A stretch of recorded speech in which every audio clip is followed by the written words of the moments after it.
다 같이 묵상기도 드리심으로 주일 예배 시작하겠습니다. 가난한 자를 보살피는 자에게 복이 있으며 재앙의 날에 여호와께서 그를 건지시리로다. 여호와께서 그를 지키사 살게 하시리니 그가 이 세상에서 복을 받을 것이라. 주여, 그를 그 원수들의 뜻에 맡기지 마소서. 여호와께서 그를 병상에서 붙드시고 그가 누워 있을 때에 그의 병을 고쳐주시나이다. 아멘. 하나님 감사합니다. 병들어 영원히 죽을 수밖에 없는 저희들을 독생자 예수 그리스도를 이 땅에 보내주셔서 저희들을 살리시고 영원한 부활의 몸을 입고 영원히 살 수 있도록 해주시니 감사를 드립니다. 우리가 이 땅에서 사는 것은 잠시 잠깐 안개처럼 사라지는 인생임을 우리가 기억하고 오늘 저희들이 주님 앞에 나와 찬양과 영광과 경배를 올려드립니다. 저희들의 인생이 안개처럼 짧은 인생이지만 그 인생이 영원한 인생이고 또 이 땅에서는 그래서 나그네처럼 살아야 하는 존재임을 저희들이 알면서도 마치 이 땅에서 영원히 살 수 있는 존재인 것처럼 그렇게 살았음을 고백합니다. 이 시간 저희들의 모든 허물을 용서하여 주시옵시고 예수 그리스도의 보혈의 피로 정결하게 하여 주시어서 예수 그리스도의 의의 옷을 입고 아버지 앞에 예배자로 서게 하여 주시옵소서. 저희들의 삶의 예배를 이 시간 함께 모아서 아버지께 쏟아 부어 올립니다. 저희들이 한 마음으로 저희들의 마음이 하나로 묶여져서 아버지 앞에 올려드리옵나니 저희들의 예배를 기뻐 흠양하여 주시옵소서. 성령님의 다스리심과 충만함이 이 예배 위에 있기를 원합니다. 아버지의 말씀이 선포되는 그 현장에 있기를 원합니다. 성령님이여 이 짧은 시간을 강하게 붙잡으시고 역사하여 주셔서 살아있고 능력 있는 그리고 성령이 충만한 예배가 될 수 있도록 주여 은총을 내려 주옵소서. 예수님의 이름으로 기도하옵나이다. 아멘. 찬송가 25장입니다.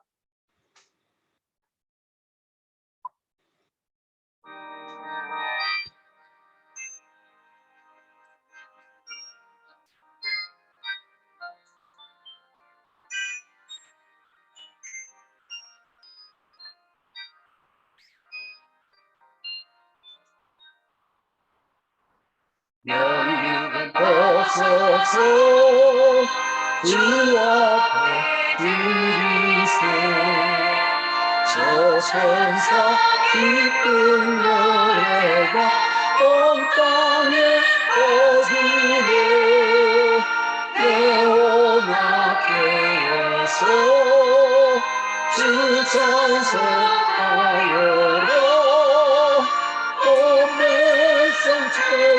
성체일수까지 만왕의 왕이시니 멸류관 벗어서 주 앞에 들이세 그 손과 몸의 상처가 영원히 빛나네 하늘의 천사도 그 영광 보면서 너나 신비 알고자 이는 뭐하도다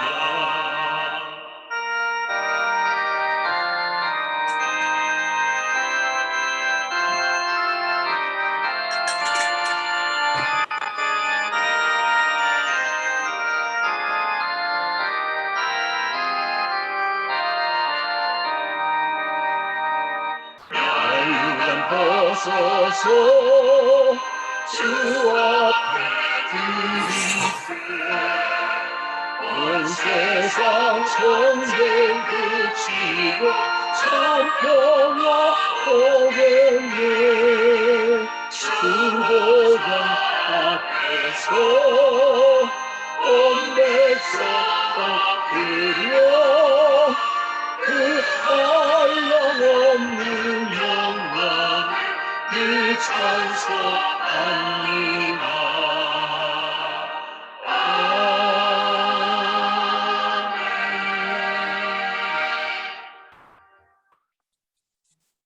교동문 사도신경으로 신앙 고백하시겠습니다. 전능하사 천지를 만드신 하나님 아버지를 내가 믿사오며 그의 아들 우리 주 예수 그리스도를 믿사오며 이는 성령으로 잉태하사 동정녀 마리아에게 나시고 본디오 빌라도에게 고난을 받으사 십자가에 못 박혀 죽으시고 장사한 지 사흘 만에 죽은 자 가운데서 다시 살아나시며 하늘에 오르사 전능하신 하나님 우편에 앉아 계시다. 그리로서 산자와 죽은 자를 심판하러 오시리라. 성령을 믿사오며 거룩한 공예와 성도가 서로 교통하는 것과 죄를 사하여 주시는 것과 몸이 다시 사는 것과 영원히 사는 것을 믿사옵나이다. 아멘. 찬송가 교동문 40번입니다. 새 노래로 여호와께 노래하라. 온 땅에 여호와께 노래할지어다. 여호와께 노래하여 찬송하며 그의 구원을 날마다 전파할지어다. 그의 영광을 백성들 가운데 그의 기이한 행적을 만민 가운데 선포할지어다.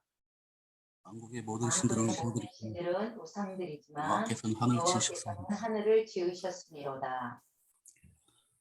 존귀와 위엄이 그의 앞에 있으며 능력과 아름다움이 그의 성소에 있도다. 아름답고 거룩한 것으로 여호와께 예배할지어다. 온 땅이여 공하며 그 그 앞에서 앞에서 떨지어다. 떨지어다. 하늘은 기뻐하고 땅은 즐거워하며 바다가 거기에 충만한 것이 외치고 밭과 그 가운데 있는 그 모든 가운데 것들이 있는 모든 것은 즐거워할지로다. 그때 숲의 모든 나무들이 여호와 앞에서 즐거이 노래하리니 그가 마치되 땅을 심판하러 땅을 심판하러 임하실 것이니라. 그가 의로 세계를 심판하시며 그의 진실하심으로 백성을 심판하시로다. 아멘. 찬송가 370장입니다.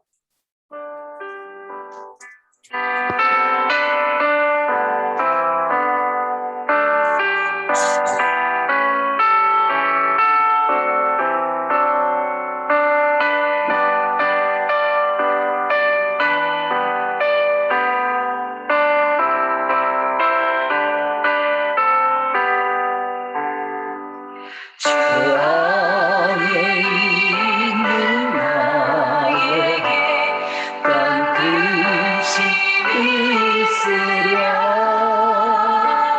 십자가 위에 나아가 내 짐을 풀었네.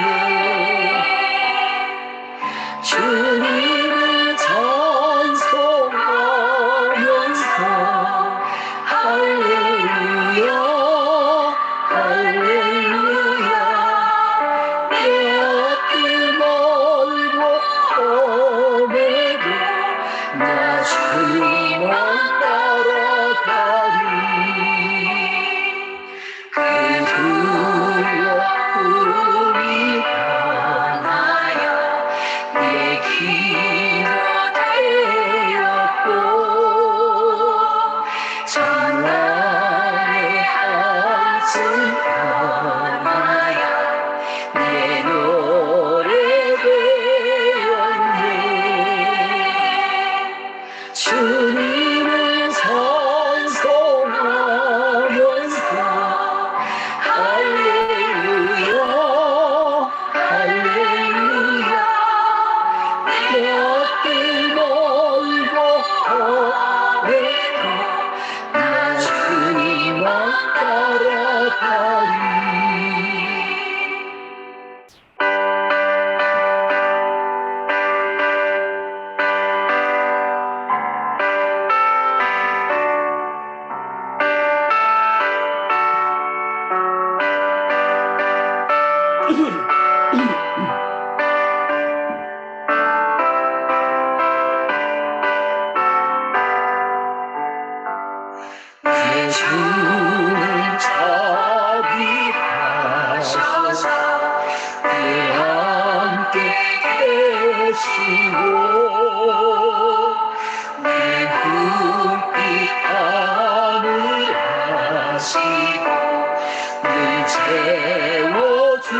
채워주시네 주님을 찬송하면서 할렐루야 할렐루야 내 앞길 멀고 오매가 나 주만 따라가리 내 주와 맺은 언약을 영불과 하시니 그 나라 가기까지 물보하시니 주님을 찬송하면서 할렐루야 할렐루야 내 앞길 멀고 오매가 나 주만 따라가리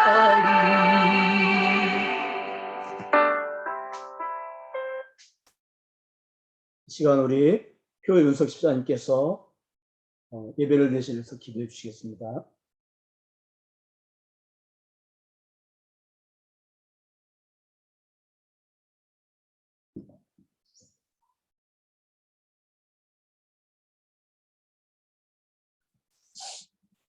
기도하겠습니다. 네, 임마누엘 하나님 감사합니다. 주님의 크신 은혜와 긍휼과 자비와 용서가 아니면 저희들이 감히 이 자리에 서서 예배를 드릴 수 없는 존재임을 이 시간 고백하며 아멘. 인한 힘든 가운데도 주님을 얼굴을 뵙고 각 처소에서 예배 드릴 수 있게 해주시니 감사합니다. 아멘.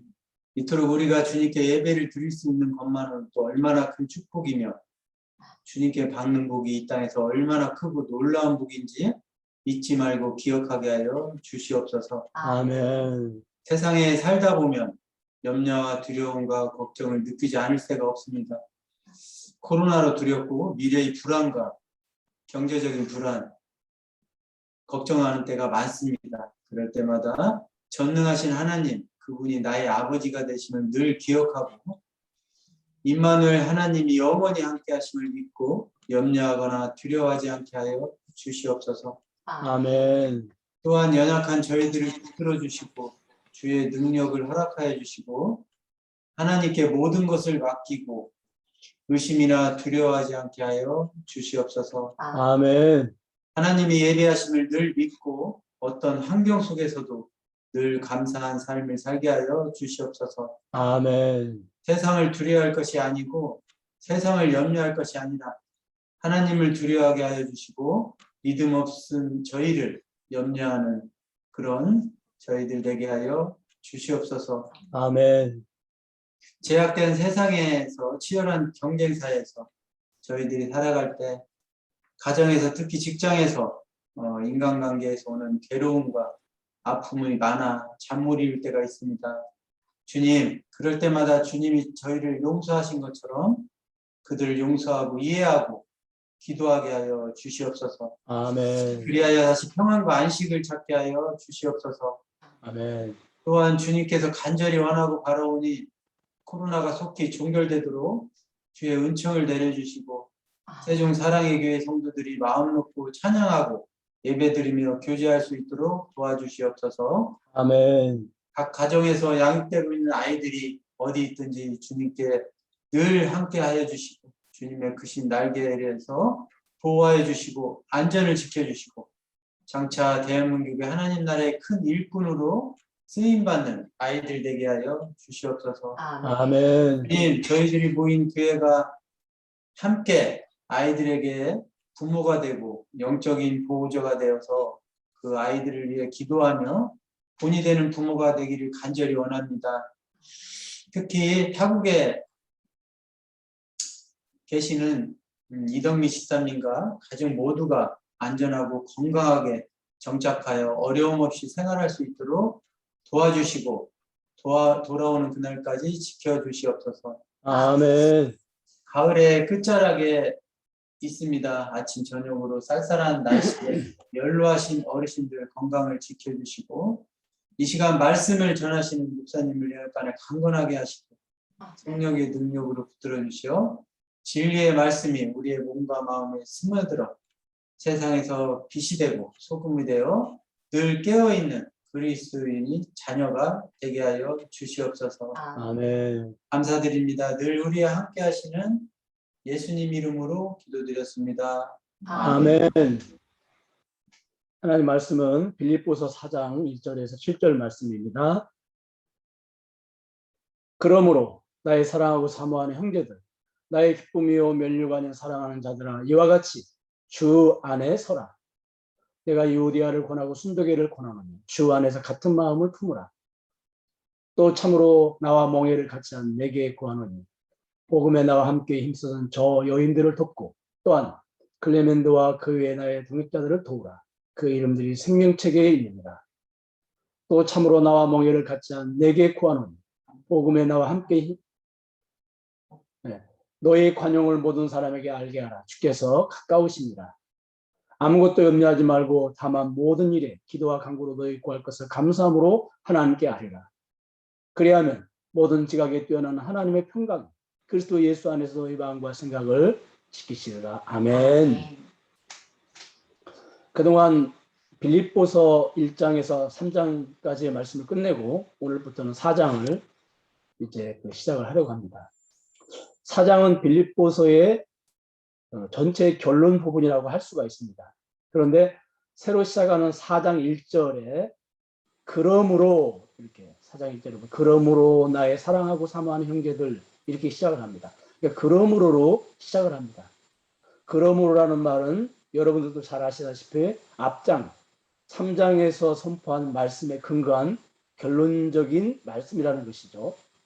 아시다시피 3장 19절에서는 십자가의 원수로 행하면서 빌립보 교인들을 핍박하는 유대주의자들에게는 오직 멸망만이 기다리고 있다고 했고, 반대로 날마다 자기 십자가를 지고 살아가는 복음주의자들은 21절에서 예수님이 재림하실 때 예수 그리스도와 같은 영광스러운 부활의 모습으로 변화된다고 했습니다. 바울은 3장 후반부에서 빌립보 교인들에게 구원의 완성의 복이 너무도 분명하고 확실하게 임하게 된다는 말씀을 선포합니다. 이 말씀이 선포됨으로 율법주의의 영향을 받아 구원의 확신이 흔들리고 있는 빌립보 교인들에게 구원의 확신을 줍니다. 그래서 1장 하반절에서 주 안에 서라, 주 안에 서라 이렇게 말씀하고 있습니다. 서라는 말은 그들이 서지 못하고 흔들리고 있다는 말입니다. 그래서 구원의 확신의 말씀을 전함으로 그들이 흔들리지 않고 굳게 서 있기를 바울은 원했던 것입니다. 더 나아가 구원의 확신을 주는 복음은 핍박을 받는 빌립보 교인들을 굳게 서 있게 하면서 동시에 큰 위로를 주고 안심을 주는 메시지입니다. 현대를 살아가는 우리에게 바울이 전한 복음의 말씀이 큰 위로가 되지 않을 수도 있습니다. 당시 빌립보 교인들에게는 바울이 전한 복음이 큰 위로가 되었습니다. 우리에게는 복음 외에도 위로받는 것들이 많지만 빌립보 교인들에게는 교회가 핍박과 환난 가운데 있기 때문에 위로의 대상이 전무했습니다. 그러므로 그들에게 오직 구원의 확신과 구원의 완성 때에 주님과 같은 부활의 몸을 입는다는 이 복음이 그들에게는 말할 수 없는 큰 기쁨과 큰 위로가 되었던 것입니다. 여러분, 성경에 보면 구원의 확신을 주는 말씀들이 너무도 많이 기록이 되어 있습니다. 그런데 구원의 확신을 주는 말씀의 배경을 보면 우리처럼 예수 믿은 후에 세례받기 전에 구원의 확신을 가지기 위해서 성경을 공부하는 정도가 아닙니다. 이단 사상의 무서운 무차별적 공격을 받거나 죽느냐 사느냐 하는 무서운 핍박의 현장에 있는 성도에게 구원의 확신을 주는 말씀이 강력하게 선포가 되었다고 하는 사실입니다. 왜 그렇습니까? 구원에 대한 확신이 없으면 그릇된 사상의 공격을 막아낼 수가 없습니다. 더더군다나 핍박과 환난 앞에서 두려워하게 되고 구원의 확신이 흔들리고 그 결과 배교할 수밖에 없는 것입니다. 그러나 구원의 확신이 있으면 어떠한 그릇된 사상의 공격도 막아낼 수가 있고 무서운 환난과 핍박 가운데에서 전혀 두려워하지 않고 흔들리지 않고 넉넉히 이기고 승리할 수가 있는 것입니다. 그래서 오늘 우리가 읽은 4장 1절 하반절의 말씀처럼 흔들리지 않고 굳게 설 수가 있는 것입니다. 여러분, 우리가 너무도 잘 아는 것처럼 예배소서 1장 4절과 5절의 말씀을 보면 하나님께서 우리를 구원하시기 전에 우리를 구원하실 것인지 아니하실 것인지를 미리 예정하셨다는 말씀이 기록이 되어 있습니다. 특히 5절을 보면 그 기쁘신 뜻대로 우리를 예정하사 예수 그리스도로 말미암아 자기 아들들이 되게 하셨으니 이렇게 기록이 되어 있죠. 그러니까 우리를 주님의 자녀로 삼을 것인지 말 것인지를 미리 예정하셨다고 기록이 되어 있습니다. 그런데 여러분, 그 예정 시간이 언제입니까? 놀랍게도 세상을 창조하시기 전입니다. 그러니까 사람을 창조하기 전에 사람의 구원을 미리 예정하셨다는 거예요. 우리는 이 말씀에서 인간의 지성의 한계를 초월하신 하나님의 말씀의 광대한 그 스케일을 보게 됩니다. 우리는 세상이 언제 어떻게 창조되었는지에 대해서 상상도 하지 못합니다. 그런데 그런 우리를 향하여 주님께서는 천지가 창조되기 전에 우리가 주의 자녀가 되기로 미리 예정해 두었다고 말씀하고 계십니다. 우리의 상상이나 이해를 완전히 초월하는 말씀이죠. 그렇다면 여러분, 이 말씀을 왜 주셨습니까? 인간의 이성으로 이해할 수 없는 이 말씀을 가지고 우리가 교회를 만들고 신학을 조직하고 서로 열띤 토론을 하고 어떤 신학적인 논쟁을 이어가라고 이 말씀을 주셨습니까? 그렇지 않습니다. 그렇게 한가하고 편안한 정말로 그런 환경에 이 말씀을 주신 게 아닙니다. 정말로 죽느냐 사느냐 하는 그러한 핍박 가운데 있는 성도들에게 이 말씀을 주신 거예요. 핍박과 고난 가운데 살아가는 성도들에게 맨 처음 찾아오는 것이 구원의 확신에 대한 불안감이죠. 정말로 하나님이 계실까? 하나님이 계신다면 왜 이렇게 우리가 이런 어려움을 당해야 될까? 하나님은 우리가 이런 어려움을 당할 때 왜 가만히 보고만 계실까? 이런 하나님에 대한 구원의 확신이 흔들리기 시작하는 것입니다. 그럴 때 하나님께서는 너희가 구원받은 것이 너희들이 이성으로는 이해할 수 없지만 몇십 년 전, 몇 년 전, 몇일 전에 예정된 것이 아니라 놀랍게도 영원 전부터 미리 예정되어 있다고 하는 말씀을 선포하시는 겁니다. 그러므로 너희들의 구원이 영원히 안전하다는 거예요. 너희들의 구원이 영원히 안전하니까 영원히 흔들리지 말고 안심해도 된다는 겁니다. 제임스 B. 스미스는 성도가 얻어낼 수 없는 것을 얻었다면 그것은 결코 이룰 수도 없는 것이라고 했습니다. 그는 이어서 애초에 우리의 힘과 능력으로 얻은 것이 아니라면 우리의 능력에 따라서 우리의 삶의 모습에 따라서 잃어버리게 되지도 않는다고 했습니다. 여러분, 우리가 주님의 예정 교리의 말씀을 굳게 붙잡으면 험한 이 세상에서 굳게 서서 흔들리지 않게 됩니다. 불안한 마음보다 든든하고 요동치는 그런 마음이, 그런 모습이 우리에게 없습니다. 이 세상에서 10번 뒤집어지고 내가 이해할 수 없는 소용돌이 속에 휘말린다 할지라도 이 예정교리, 창세전에 우리를 선택하시고 영원히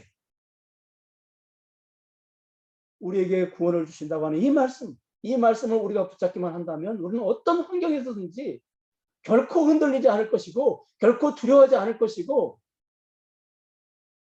주님 안에서 굳게 서게 될 것입니다. 사실 우리의 삶 속에서 우리가 불안해하고 염려하고 두려워하는 모든 원인이 어디에 있습니까? 우리의 삶 속에서 우리가 불안해하고 염려하고 두려워하고 흔들리고 하는 그런 모든 원인이 우리의 환경이나 건강이나 물질에서 있는 게 아닙니다. 성경은 우리의 삶 속에서 우리가 불안해하고 염려하고 두려워하고 흔들리는 원인이 우리의 환경이나 건강이나 물질에 있지 않고 항상 구원의 확신이 우리에게 없기 때문이라고 성경은 우리에게 말씀하고 있다는 사실입니다. 오늘 우리가 읽은 4절도 보니까 항상 기뻐하라. 근데 여러분, 이 빌립보 교회가 여러 가지 문제가 있어서 항상 기뻐할 수 있는 환경이 아니지 않습니까? 그리고 염려하지 말라고 하는 말씀이 이어서 주어지잖아요. 여러분, 그런데 이 염려하지 말라는 말씀, 항상 기뻐하라는 말씀이 그냥 갑자기 밑도 끝도 없이 이렇게 주어진 게 아니죠. 그 전에 무슨 말씀이 전해졌습니까?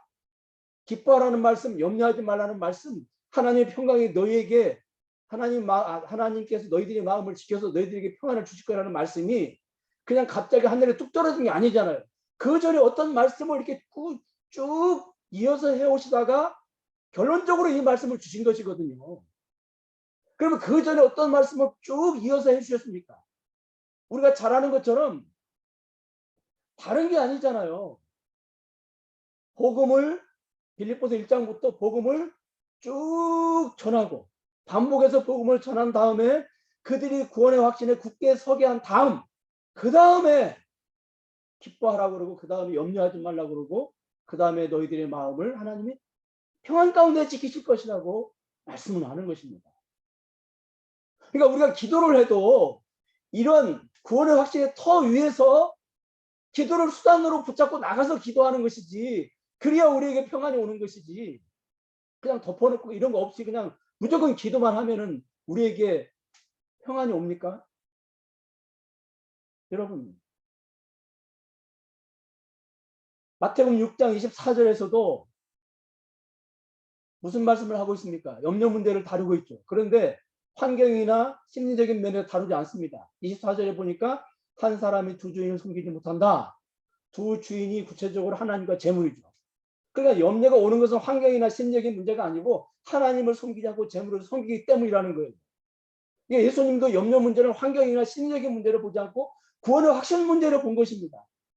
구원의 확신에 굳게 서 있으면, 흔들리지 않으면 염려하지 않는다는 거예요. 반대로 구원의 확신이 없으면 무엇을 먹을까, 무엇을 입을까 염려할 수밖에 없다는 겁니다. 여러분, 성경은 우리의 삶 속에서 우리가 불안해하고 염려하고 두려워하고 흔들리는 원인이 우리의 환경이나 건강이나 물질의 결핍 때문이 아니라 구원의 확신에 굳게 서 있지 않은 것에서 그 원인을 찾고 있다고 하는 사실입니다. 여러분, 왜 그렇습니까? 사람을 하나님께서 창조하실 때요, 우리가 이 창조의 질서, 창조의 법칙 안에서 이걸 찾아야 됩니다. 하나님께서 사람을 창조하실 때 언제 사람이 안식과 평안을 얻을 수 있도록 창조하셨냐면, 하나님의 품에 안겨서 살아갈 때 안식과 평안을 얻을 수 있도록 창조하셨습니다. 사람을 그렇게 창조해 놓은 거예요. 그렇기 때문에 여러분, 구원이 무엇입니까? 아버지의 품을 떠난 아들이, 창자 비유에서 우리가 보아서 알듯이 아버지의 품을 떠난 아들이 아버지에게로 다시 돌아와서 아버지 품에 안겨서 살아가는 것이 구원이잖아요. 그러므로 아버지의 품 안에 있을 때만 우리에게 안식과 평안이 있는 거예요. 그렇기 때문에 여러분, 우리가 이 땅에서 예수를 믿는다고 하면서도 늘 불안과 염려와 걱정, 근심 가운데 우리가 사로잡혀 살아간다면 그 원인을 다른 데에서 찾지 말고 나에게 근본적인 질문을 해봐야 됩니다. 나에게 과연 구원의 확신이 있는가? 내가 구원의 확신이 위에 굳게 서 있는지를 우리가 한번 질문해 봐야 된단 말이에요. 이 본질적인 질문을 끊임없이 우리가 해야 된단 말이에요. 다른 데서 찾지 말고, 내가 좀 기도가 부족해서 그런가? 내가 무슨 하나님께 열심을 내지 않아서 그런가? 그런 데서 자꾸, 물론 찾는 것도 필요하겠지만 항상 우리는 본질적인 질문을 해봐야 됩니다. 네가 과연 구원의 확신이 있냐? 이렇게. 바울은 이어서 1절 하반절에서 굳게 서되 주 안에 서라, 이렇게 기록이 되어 있습니다. 주 안에 서라. 여러분도 아시겠지만 주 안에 서라는 문구는 바울이 자주 사용하는 문구죠. 그렇죠? 주 안에 서라. 주 안에서 기뻐하라. 주 안에서 사랑해라. 바울이 그냥 입만 열면은 늘 자주 사용하는 문구입니다. 그래서 우리는 이 문구가 얼마나 우리에게 중요한지 그냥 이렇게 아무 깊은 고민 없이 우리가 이 문구를 쓸 수도 있어요. 근데 여러분, 또 바울이 자주 사용하는 문구가 또 있습니다. 그 문구가 어떤 문구입니까? 그리스도 안에서라는 문구입니다. 우리 한번 따라서 하겠습니다. 그리스도 안에서, 그리스도 안에서 주 안에서, 그리스도 안에서. 우리가 얼핏 보면은 비슷한 뜻 같지만 전혀 다른 의미가 있습니다. 이게 쓰임새가 전혀 달라요. 여러분, 그리스도 안에서라고 하는 문구의 의미는 성도가 그리스도가 하나 된 것, 그리스도가 연합된 관계를 말합니다. 예, 성도가. 그러니까 성도가 그리스도와 하나가 됨으로, 연합됨으로 성도의 옛 자아가 그리스도와 함께 죽고 그리스도의 부활에 참여하여 새 생명을 얻은 상태를 말합니다. 조금 어려운 말 같지만 그냥 성도가 그리스도와 하나가 되는 거예요. 하나. 연합이 되는 겁니다. 그래서 옛 자아가 죽고 이제는 그리스도 안에서 새 생명, 부활의 생명을 얻은 상태. 이걸 그리스도 안에서 이렇게 표현을 합니다. 그리스도 안에서. 그래서 이제는 고린도후서 5장 7절에 보니까 누구든지 그리스도 안에 있는 자는 새로운 피조물이라 이렇게 말씀하죠. 완전히 새로운 피조물이 되는 겁니다. 그리스도 안에 있으면. 그러니까 여러분, 그런데 그 새로운 피조물의 수준이 어느 정도입니까? 빌립보서 3장 21절에. 빌립보서 3장 21절에 보니까 여기 우리의 낮은 몸을 그랬죠. 우리의 낮은 몸. 이게 새로운 피조물이 되기 전에 우리의 모습은 낮은 몸이에요. 죄악의 덩어리고 나약하고 병들고 결코 죽을 몸이 낮은 몸이죠. 근데 새로운 피조물, 새롭게 만들어진 몸은 어떤 몸입니까? 21절 하반절에. 우리의 낮은 몸을 자기 영광의 몸의 형체와 같이 변하게 하시고. 아멘. 주님과 동일한 부활의 영광스러운 형체의 몸으로 우리가 새롭게 만들어집니다. 여러분, 이러한 복이 그리스도 안에서 주어지는 거예요. 그래서 그리스도 안에서라는 문구를 사용하는 것입니다. 그런 의미에서 여러분, 그리스도 안에서라고 하는 문구는 우리가 누구인지, 우리가 얼마나 복받은 존재들인지 우리의 정체를 한마디로 설명해 주는 문구예요. 그냥 뭐 어떤 말을 하기 전에 그냥 이렇게 쓰는 그런 문구가 아니라고요. 네. 그리스도 안에서라고 하는 이 문구는요, 그냥 천번 만번 거듭해서 사용을 해 늘 새롭고 그냥 우리 가슴이 설레고 가슴이 뜨거워지고 나도 모르게 찬양과 감사가 흘러나오는 거예요. 그래서 바울은 그리스도 안에서라는 문구를 참 많이 사용했습니다. 이런 의미를 두고 사용한 거예요. 그렇기 때문에 앞으로 여러분 우리가 성경을 읽을 때 그리스도 안에서라고 하는 문구가 나올 때마다 이런 마음을 가지고 그리스도 안에서라고 하는 문구가 바로 이런 것이구나. 나의 낮은 몸이 그리스도와 연합됨으로 말미암아 완전히 그리스도와 같은 영광스러운 새로운 몸으로 새로운 피조물로 변화된 것이구나. 이 복음, 이 복음을 압축해서 넣어놓은 이 문구가 그리스도 안에서라고 하는 문구입니다. 그렇기 때문에 이 문구를 들을 때마다 우리의 마음이 뜨겁고 우리의 마음이 설레고 우리의 마음이 두근거리고 나도 모르게 하나님 앞에 찬양과 영광을 돌리지 않을 수가 없는. 그렇다면 이제는 주 안에서라는 문구는 어떤 의미가 있습니까? 이게 비슷한 것 같지만 다릅니다. 전혀 달라요. 자, 주 안에서 굳게 서라 그랬잖아요. 오늘 4장 1절 하반절에서. 주 안에서 그냥 서지 않고 주 안에서 서라 그랬어요. 4장 1절에서. 빌립보 4장 1절에서. 근데 이 주 안에서라는 문구의 의미는 무엇입니까? 이 주라는 말을 한자 성경에 보면 임금 주자를 사용합니다. 임금 주자. 그러니까 예수님이 임금, 왕 그런 뜻이죠. 그래서 주 안에 서라는 말은 왕 안에 서라, 임금님 안에 서라 그 뜻이에요. 그런데 오늘 주 안에 서라는 말씀 앞에 어떤 단어가 있냐면요. 이와 같이, 빌립보 4장 1절에 보니까 이와 같이 주 안에 서라 이렇게. 이와 같이. 그냥 주 안에 서라 이렇게 말하지 않고 이와 같이 주 안에 서라 이렇게 바울이 이제 권면하고 있습니다. 그럼 여러분 이와 같이라는 단어의 의미를 또 알려면 다시 3장을 봐야 되겠죠. 그렇죠? 3장. 자, 3장 20절을 보면요. 우리의 시민권이 하늘에 있고 그러면서 그곳에 누가 계신다고 그랬습니까? 예수님이 계신다고 그랬습니다. 예수님께서 부활하셔서 하나님 우편에 높임을 받아 만유를 통치하시는 주권을 가지고 거기 앉아 계시죠. 그리고 이어서 우리의 시민권은 하늘에 있다 그랬는데 시민이 하늘에 있다는 말은 우리가 하나님 나라의 백성이라는 뜻이고요.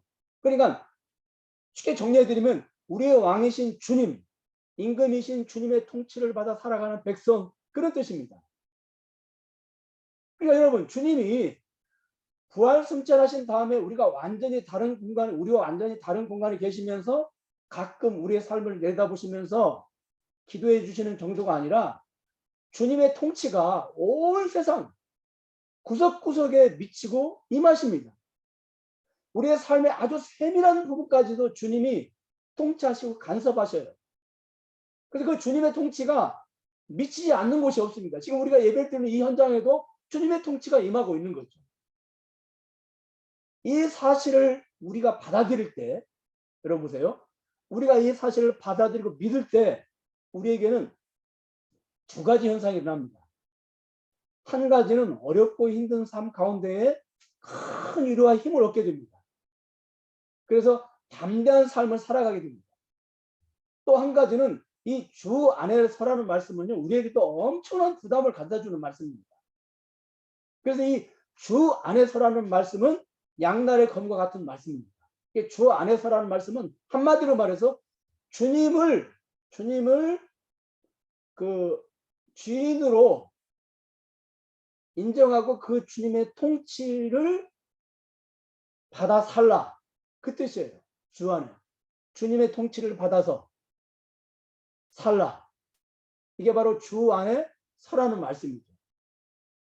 자, 이렇게 주님이 지금 우리의 삶 구석구석, 우리의 삶 모든 부분에 주님의 다스림과 통치가 임한다고 하는 이 믿음, 이 믿음에 굳게 서게 되면 자연스럽게 뭐가 나오냐면 담대함이 나옵니다. 그래서 사도행전 18장 9절에서 11절을 한번 읽어보겠습니다. 같이 읽겠습니다. 시작.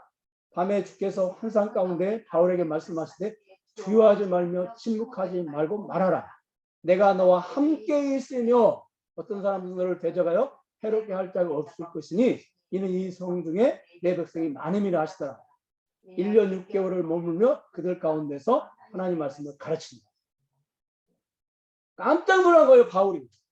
주님이 승천하셔서 하늘에 우편에 계시는 줄 알았더니 주님이 바울 곁에 계시는 거예요. 주님이 하늘 보좌에서 내려오셔서 바울이 전하는 사역의 현장에 주님의 보좌를 만드시고 그곳에서 주님이 다스리고 통치하고 계시는 거예요. 사람들이 두려워하는 로마를 통치하고 계시고 우상으로 가득 차 있는 고린도 교회를 통치하고 계시고 바울을 오른손으로 붙잡으시고 바울의 사역을 통치하고 계신다는 걸 바울이 깜짝 놀라서 깨닫고 그리고 바울이 담대하게 힘을 얻어가지고 어떻게 해요? 1년 6개월 동안 고린도 교회에서 말씀을 전하는 거예요. 이게 바로 주 안에 서는 거예요. 주 안에. 주 안에. 그리고 주 안에 서라는 말씀은 위로를 주고 힘을 주고 담대함을 주기도 하지만 동시에 우리에게 또 힘이 부담스러운 말씀이에요. 왜 그렇습니까?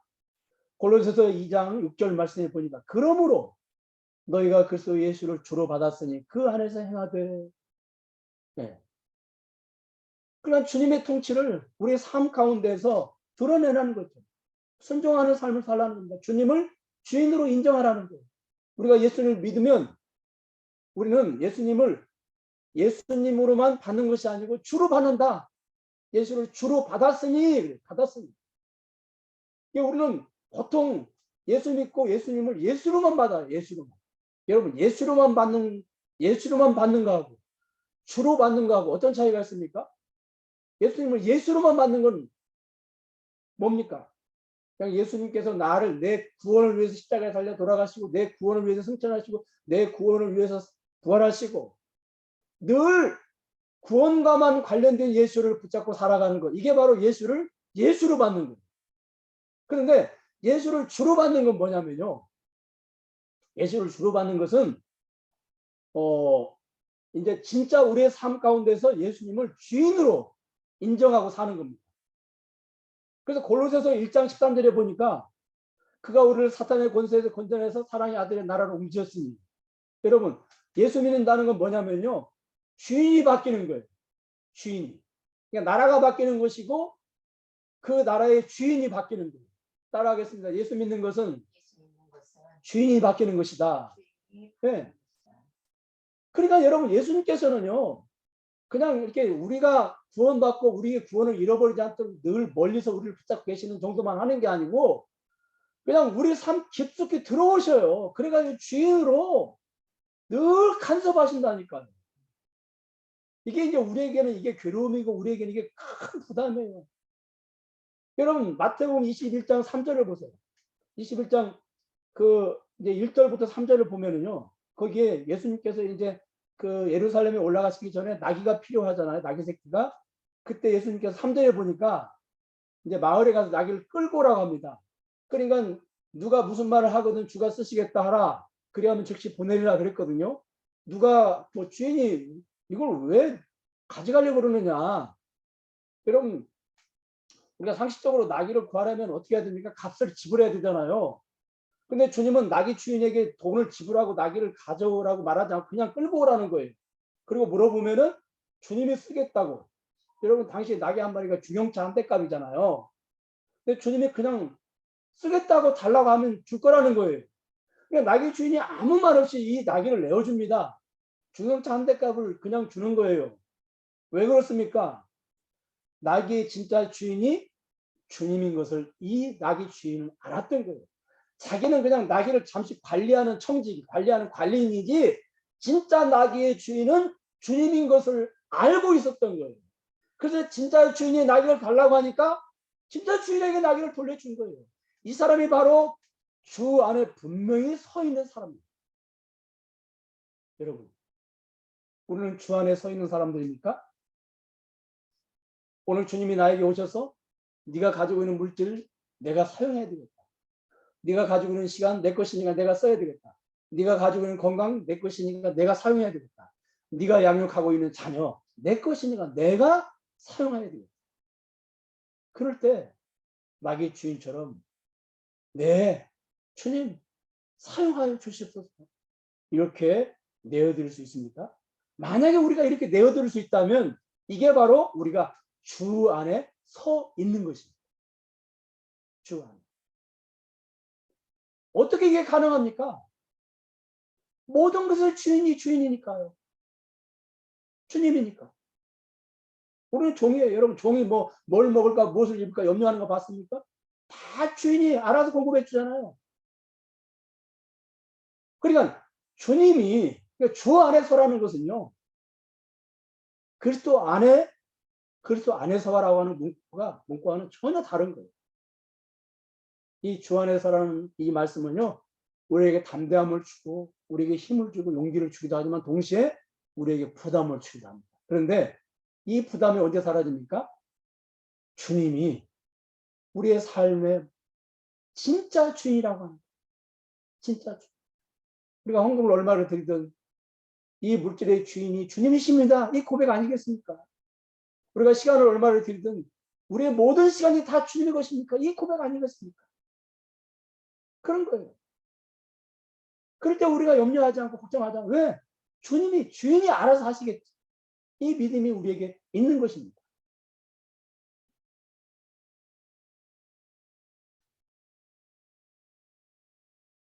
그런데 오늘 1절에서 바울은 빌립보 교인들을 부르는데 그냥 빌립보 교회 성도들이라고 부르지 않고 나의 사랑하고 사모하고 기쁨이요 멜루간이고 그리고 또 사랑하는 자들아 이렇게 사랑한다는 표현을 2번 사용합니다. 마치 사랑하는 여인에게 연애 편지를 할 때 사랑 표현을 진하게 하듯이 표현을 하고 있습니다. 그럼 바울 하면 떠오르는 이미지가 무엇입니까? 굉장히 지적이고 그렇죠. 완전히 그 지적이죠. 그리고 아주 차갑고 그리고 냉정하고 그리고 무서운 이미지도 있죠. 내가 너희들한테 가면 내가 가만두지 않겠다. 막, 내가 전한 거 외에 다른 거 전하면 저주를 받을 거다. 막 그런 말씀을 보면 굉장히 무섭기도 하죠. 그렇죠. 그런데 여러분, 오늘 우리가 보면 1절을 보니까요. 이러한 바울의 이미지와 어울리지 않게 너무너무 감성적인 바울의 모습을 볼 수가 있습니다. 우리는 바울의 이런 모습을 통해서요. 빌립보 교회가 바울에게 특별히 좋은 사랑의 관계에 있음을 알 수가 있습니다. 그래서 바울이 내가 너희들을 사랑하고 사모한다. 너희들이 나의 기쁨의 멸관이라는 표현을 바울은 아낌없이 사용을 합니다. 그런데 우리는 1절 하반절을 통해서 바울의 이런 사랑 표현이 단순히 빌립보 교인들을 향한 사랑 표현만이 그 목적이 아님을 알 수가 있습니다. 네. 여러분, 이 편지지만은 이건 하나님 말씀이지 않습니까? 엄연하게. 그렇죠. 근데 단순히 그냥 바울의 그 감성을 이 하나님 말씀을 통해서 표현할까요? 그건 전혀 아니거든요. 이 감성을 바울이 빌립보 교인들을 사랑하는 마음을 담아서 편지에 표현을 하면서 동시에 또 한 가지 목적이 있습니다. 이게 중요합니다. 여러분, 우리가 성경을 보면요. 하나님의 복음이 이렇게 눈에 보이게 드러나는 것도 있지만 눈에 안 보이게 숨겨져 있는 것도 굉장히 많습니다. 그러니까 잘 들으세요. 눈에 보이지 않게 숨겨져 있는 것들을 보지 못하면 이 성경이 전부 도덕교훈식, 윤리교훈식이 되어버립니다. 그러니까 이렇게 바울이 사랑했으니까 서로 사랑하자, 서로 사모하자. 이래버리면 이게 도덕교훈식이 되는 거예요. 이 1절 이걸 그냥 그대로. 그러니까 이게 어떤 의미로 주어졌는지 이걸 우리가 알아야 돼요. 여러분, 단순히 감성 표현이 아닙니다. 바울은 이 1절을 통해서 하나를 가지고 두 개를 얻으려고 하는 표현이에요. 이 일석이조의 효과를 염두에 둔 표현입니다. 얼핏 보면은 빌립보 교인들에 대한 자신의 감정을 풍성하게 표현하는 것이 있지만, 자 보세요.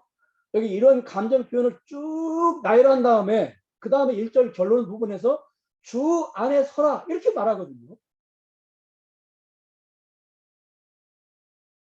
그러니까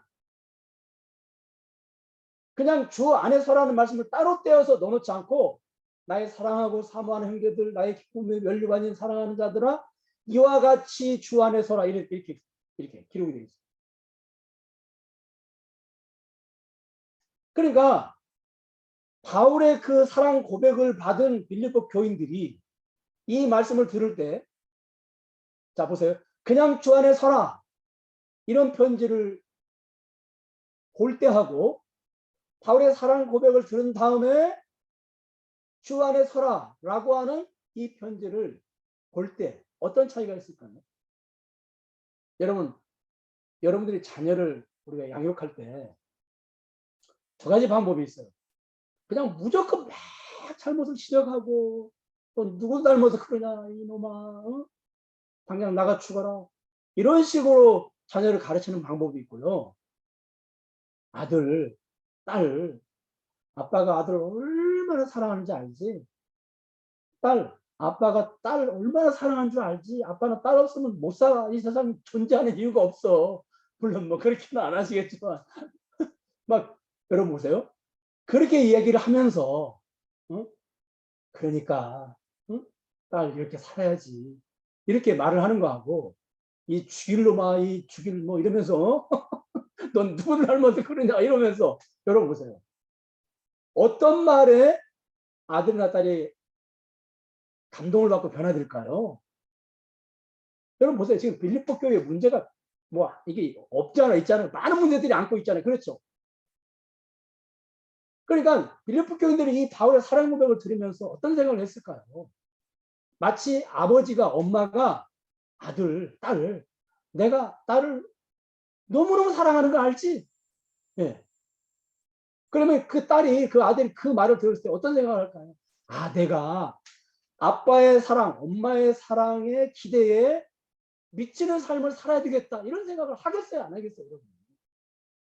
지금 바울이 바로 그 효과를 얻기 위해서 이렇게 주 안에서 그냥 해도 되는데 이렇게 지금 표현을 하고 있는 겁니다.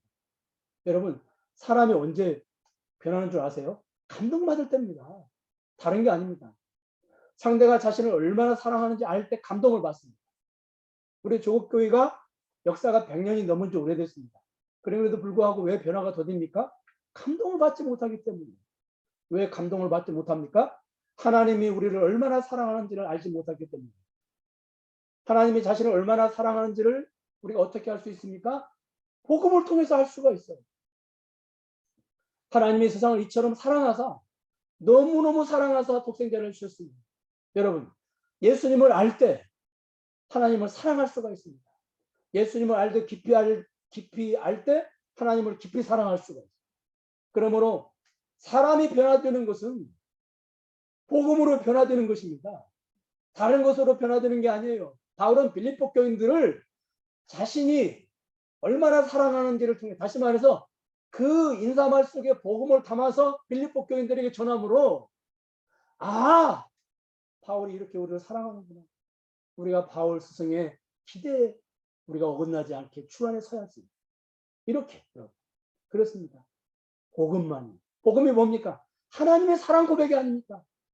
내가 너무너무 사랑해서 내 아들을 너희들에게 주지 않았느냐. 복음만이 우리를 변화시킵니다. 그 다음에 1절에서 사랑하는 자, 사모하는 형제들 그러면서 비슷한 문구죠, 사실은. 사모하는, 사랑하는, 나의 꿈인.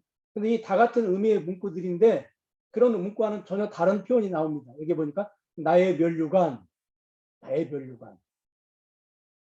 여러분, 바울은 빌립보서 3장 14절에서 여기 보니까 최후의 심판 때에 자신이 받을 상이 있다고, 그 상을 위해서 달려간다, 이렇게 고백을 했죠. 근데 오늘 4장 1절에서는요, 빌립보서 4장 1절에서는 빌립보 교인들이 자신의 면류관이라고 고백을 합니다. 그렇다면 바울은 왜 자신이 받을 면류관이 따로 있지 않고 빌립보 교인들이 자신의 면류관이라고 했을까요? 이 질문에 우리는 서신서에 나타난 바울의 상에 대한 가르침을 한번 유익하게 살펴봐야 됩니다. 그러니까 성경에서 말하고 있는 상급신앙, 그러니까 상급. 네. 우리 한국교회가 이 바울의 상에 대한 가르침을 오해해가지고 잘못된 상급신앙을 붙잡고 있습니다.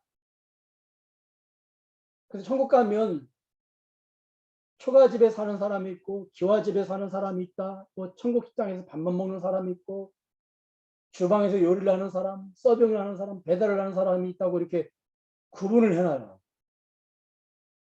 참 답답하죠, 여러분. 저는 솔직히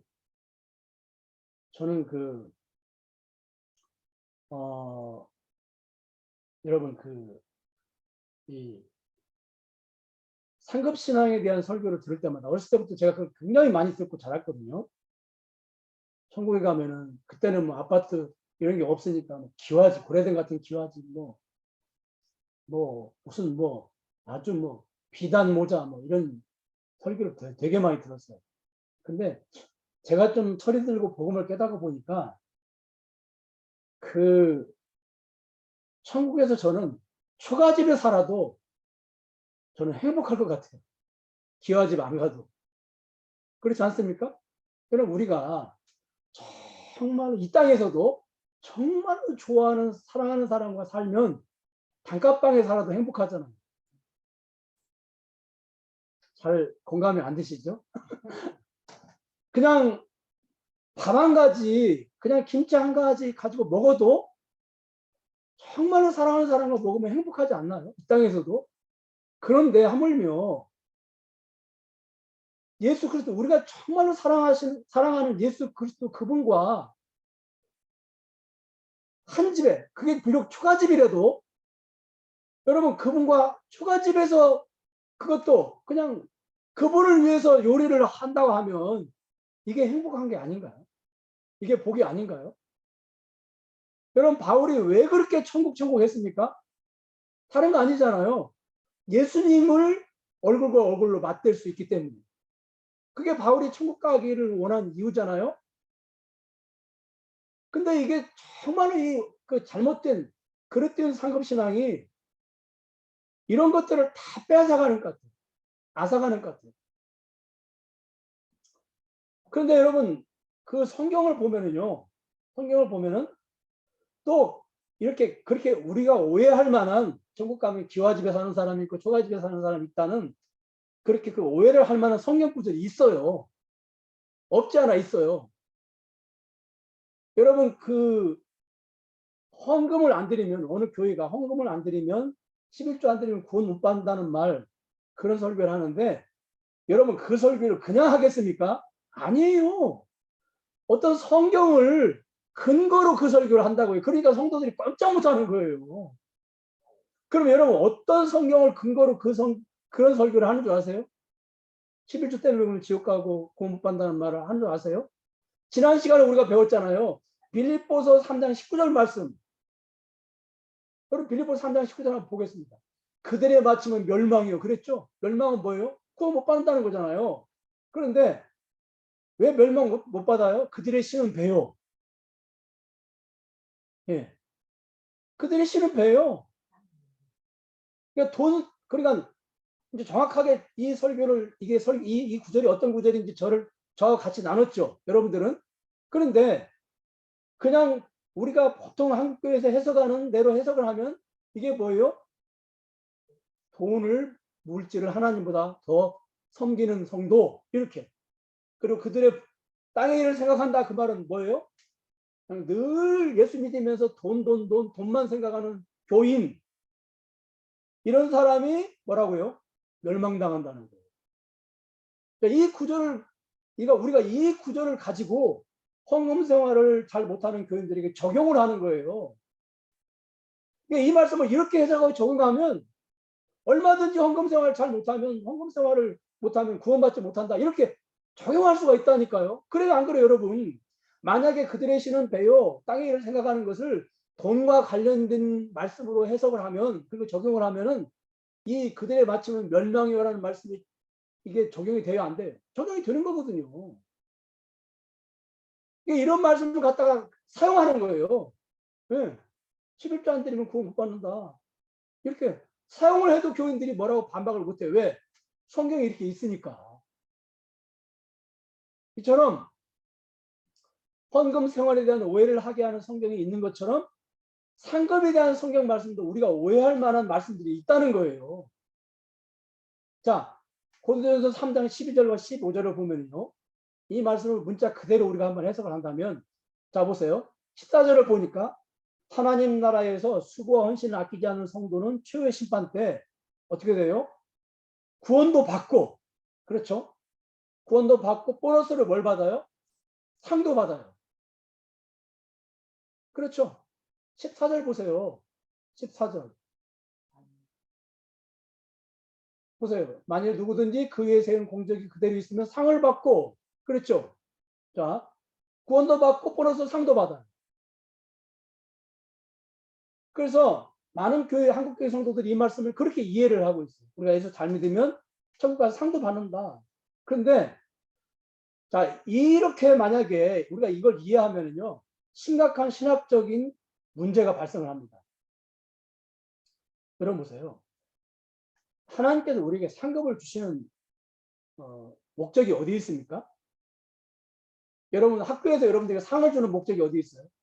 직장에서 여러분들에게 보너스를 주는 목적이 어디, 잘했다고 보너스를 주는 목적이 어디 있죠? 위로 차원이고 보상 차원이잖아요. 그렇잖아요. 그리고 그 상을 받으면 그 상이 삶에 도움이 되고 삶이 더 행복해지는 거죠. 자동차를 한 대 받아서 새 차를. 그러면 그거 몰고 다니면서 행복하잖아요. 도움이 되잖아요. 상의 목적이 여기 있는 거잖아요. 그렇잖아요. 자, 그런데 여러분 보세요. 그러면 여러분 우리의 구원이 무엇입니까? 천국에서 구원받은 사람들의 삶이 뭐예요? 좀 어려운 표현을 쓰면 구원이 뭐냐?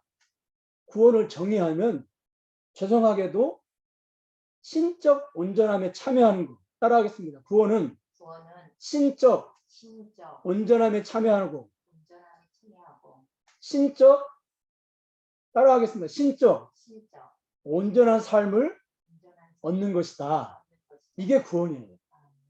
제 말입니까? 빌립보서 3장 21절. 우리의 낮은 몸을 자기의 형체에 어떻게 해요? 몸의 형체와 같이 변화를 한다고 그랬습니다. 우리가 이런 몸을 입는다는 말은 상급이 필요 없는 몸이 된다는 거예요. 이해 가세요? 뭐 초가집에 기와집에 산다고 더 기쁘고 행복한 게 아니란 말이에요. 이런 몸 때문에 이게 변화되지, 새로운 피조물이 새로운 피조물로 변화되기 전에 이런 몸은 기와집에 가 살면 행복하지만 새로운 피조물로 변화된 몸은 기와집에 들어가 살아도 행복하지 않다는 거예요. 전혀 도움이 안 된다는 거예요. 왜냐하면 그런 몸은 건물에 들어가 살아도 되고, 건물 밖에 살아도 되고, 먹어도 되고, 안 먹어도 되고, 입어도 되고, 안 입어도 되는 몸이기 때문에 그런 거예요. 이게 잘못된 상급신앙은요, 구원의 본질을 완전히 흐려버리고 구원의 본질을 완전히 깨뜨려버린다니까요.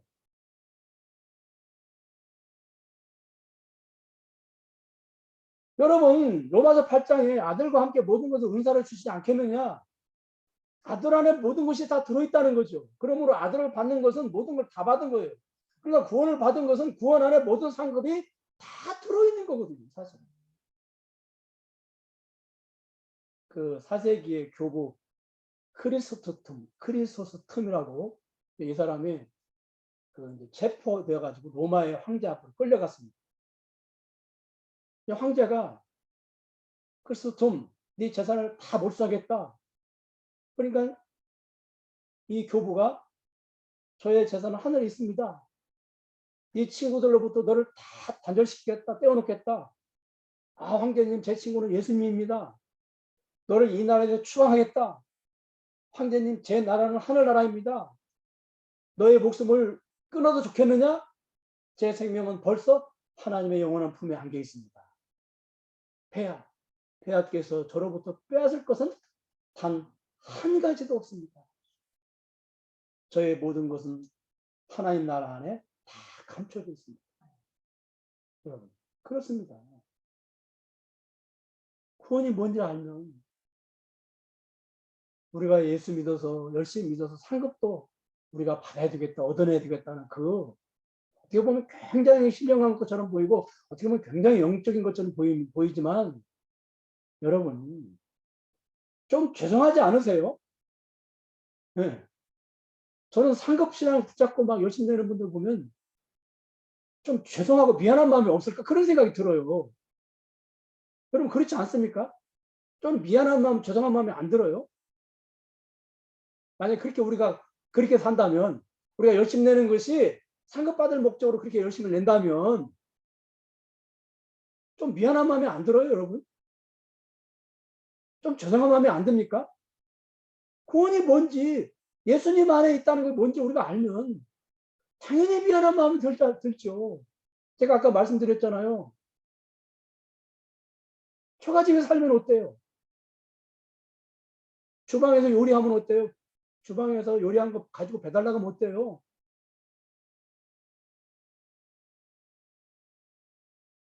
그렇다면 바울의 이 상급신앙은 정확하게 뭡니까? 고린도전서 9장 14절과 18절. 시간이 좀 가고 있습니다만 이 부분만 결론으로 마치겠습니다. 고린도전서 9장 14절과 18절 보면 자 여기 보세요. 이제 바울의 상급신앙이 뭔지 상급이 뭔지 여기서 정확하게 진단을 합니다. 자 여기 바울이 18절에 보니까요. 상이 뭐냐? 18절. 그런즉 내 상이 무엇이냐? 그랬죠. 자, 같이 읽겠습니다. 시작. 그런즉 내 상이 무엇이냐? 내가 복음을 전할 때 값없이 전하고 복음으로 말미암아 내게 있는 권리를 다 쓰지 아니하는 이것이로다. 자, 여기 보니까 상이 뭐냐? 복음을 값없이 전하는 것이 상이다.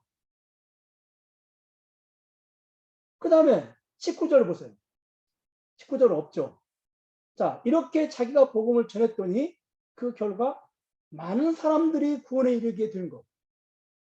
이게 상이라고 바울은 고백하고 있어요. 상이 뭐냐? 두 가지로 정리합니다. 내가 복음을 전하는 거. 그리고 내가 전한 복음 때문에 많은 사람들이 주님께로 돌아온 거. 여러분, 좀 이상하지 않습니까? 3장과 9장이 서로 좀 모순되지 않아요? 3장에서는 구원 후의 상이 따로 존재하는 것처럼 바울이 말씀을 하고, 9장에서는 복음을 전하는 것 자체, 복음 전에서 구원이, 영혼 구원, 사람이 구원받은 것, 그것이 어떻게 해요? 상이라고. 서로 모순되죠. 모순되는 것처럼 보이죠. 근데 여러분 보세요. 3장도 고린도 교인들에게 보낸 편지고요. 9장도 같은 독자인 고린도 교인들에게 보낸 편지란 말이에요. 그렇다면 3장을 우리가 어떻게 해석해야 될까요? 한 집 가지고 두말하는 걸까요? 아니죠. 9장을 가지고 3장을 해석을 해야 됩니다. 자, 여러분 보세요. 여기 우리가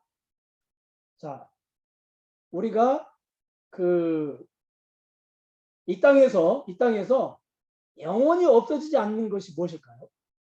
바울이 3장에서는 불에 타서 없어지는 거, 불에 타서 없어지지 않는 거, 이렇게 표현을 했잖아요. 그럼 이 땅에서 영원히 없어지지 않는 것이 무엇일까요? 교회 건물? 프로그램? 아니, 우리가 쌓은 업적? 이 땅에서 영원히 없어지지 않는 건 단 한 가지, 바로 사람의 영혼이죠. 그렇죠. 그러니까 쉽게 말하면 지금 바울이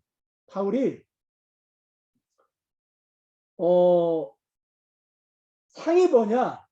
상이 다른 것이 아니라 바로 사람이 상이라는 거예요. 그래서 나의 면류관 빌립보 교인들이 그랬잖아요. 빌립보 교인들이 상이에요.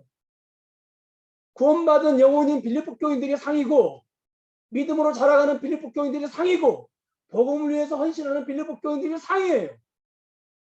사람이 상이에요. 왜?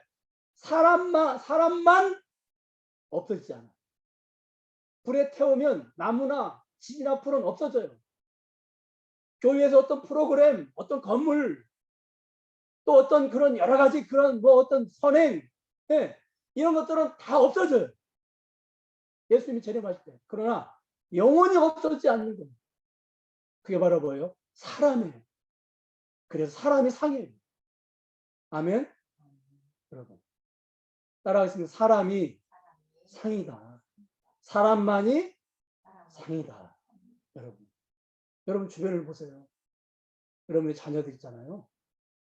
그 자녀들을 잘 양육하고 특별하지 하고 눈물로 기도하면서 그 아이들을, 믿음의 아이들을 잘 세우면 그게 바로 상이에요. 아멘. 무슨 여러분들의 집에 무슨 가문의 영광, 물론 그런 은혜도 주시지만 그런 것들은 결국에는 다 사라질 거잖아요. 다 불타서 없어질 거잖아요. 여러분, 불 붙여보면 다 그건 없어지는 거라고요. 금이나 은이나 보석이 아니라고요. 그런 것들처럼 안 타는 게 아니에요. 다 타서 없어지는 거잖아요.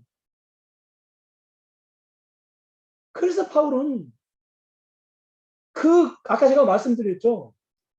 상은 왜 주어지느냐? 그 상이 나를 행복하게 해줘야 돼요.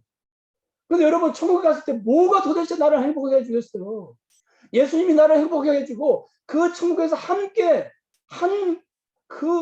모여서 예수님을 섬기는, 내가 전도해서 영혼 구원한 그 사람들이 나를 행복하게 해줄 거 아니에요. 그러니까 그게 상인 거예요. 위로는 예수님이 상인 것이고요. 옆으로는 사람이 상인 거예요. 그 상을 위해서 우리가 달려가야 되는 것이고, 그 상을 얻기 위해서 우리가 몸부림쳐야 되는 거예요. 무슨 밍크 모자 쓰려고 그렇게 열심을 내고 교화집에 살려고 그렇게 미안하지 않으세요, 여러분? 죄송하지 않으세요? 잘못된 상급교리가, 이 잘못된 상급신앙이 정말로 복음을 변질시키고 복음을 오염시키고 얼마나 안타까운지 모르겠습니다. 여러분, 말씀을 맺겠습니다. 우리의 면류관이 무엇입니까? 사람입니다. 우리의 상이 무엇입니까? 사람입니다. 우리의 상, 진짜 상, 예수 그리스도가 우리의 상이고, 그리고 그 예수 그리스도 통해서 구원 얻은 사람이 상이에요. 내가 전도해서 구원 얻은 그 사람이 상이고, 내가 나와서 자랑케 길러내는 그 아이들이 상이에요. 아까 우리 필지사님, 우리 아이들, 교회 아이들을 우리가 어머니 마음으로 잘 키우게 해달라고 기도했는데, 우리 아이들이 상이에요. 우리 교회에 우리가 기도하고 우리가 같이 키워내는 우리 아이들이 다 상급이에요. 그게 우리의 면류관이에요. 그걸 여러분 절대 잊지 마시기 바랍니다. 뭐 링크 모자 안 쓰면 어떻습니까? 초가집 살면 어떻습니까? 거기에 가면은 예수 그리스도의 상이 있고, 또 함께 우리가 이렇게 같이 예배드린 상들이 함께 가서 있을 겁니다. 기도하겠습니다. 하나님,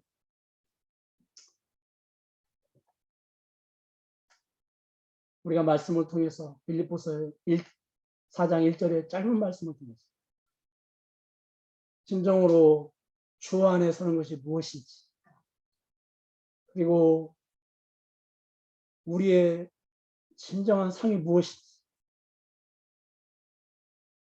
또 우리가 붙잡아야 될 것, 추구해야 될 것이 무엇인지 말씀을 통해서 우리가 깨닫게 되었습니다. 오늘날 잘못된 교리, 잘못된 말씀들이 얼마나 복음을 변질시키고 얼마나 복음을 오염시키는지 알 수가 없습니다. 복음이 무엇인지, 예수 안에 있는 것이 무엇인지, 주 안에 서 있는다고 하는 것이 무엇인지 우리가 깨달으면 우리가 어떤 환경에 있든지 우리는 기뻐할 수 있고, 두려워하거나 염려하지 않고 담대할 수 있고, 그리고 굳게 서 있을 수 있다고 하는 걸 잊지 말게 하여 주시옵소서. 이제 그동안 잘못된 상급신앙을 붙잡고 살았다면 이제는 진짜 바울이 말하는 복음적인 상급신앙을 붙잡고 우리가 살아갈 수 있도록 주여 은총을 내려 주시옵소서. 지금은 우리 주 예수 그리스도의 은혜와 하나님의 극진하신 사랑과 성령님의 감화가 통하신 역사가 오늘 이렇게 함께 모여서 하나님께 예배를 드리는 사랑하는 우리 사랑의 교회 교우들 머리 위에 지금으로부터 영원토록 함께 계실지어다. 아멘.